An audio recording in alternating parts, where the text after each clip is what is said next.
tu esi iedomājusies, ka tev šī dzīve vairs nepatīk, bet skaļi to nesaki, tad šis ir par tevi.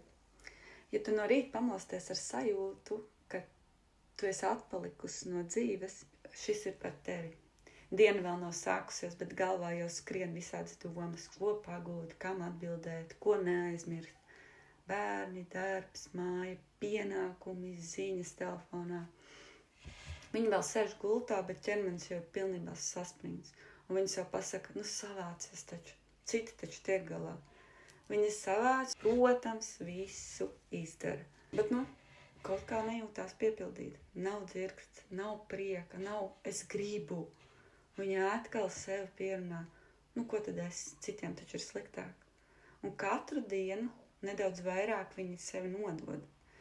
Kādreiz viņi tā aizdomājās, kā būtu kaut ko pamainīt, dzīves vietu, jauni draugi, jaunas iespējas.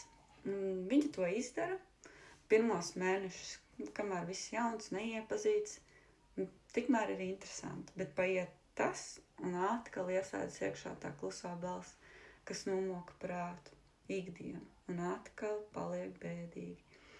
Atkal jau tas pats, kaut kādi meklējumi, nemieris, nogurums, bezjēga. Viņa ir kā izcēsta. Viņa nekliedz, viņa nekrīt, viņa vienkārši dzīvo bez dzirksts. Viņa saka, viss ir kārtībā, bet iekšā ir doma, vai tiešām šī ir mana dzīve? Un ja tev ir bail skaļi pateikt, ka man pietiek, es arī gribu just, es arī gribu vairāk nekā izdzīvot, tad šis ir tev.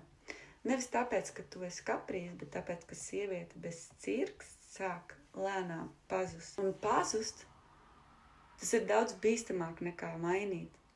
Ja tu šo jūti, parunāsimies.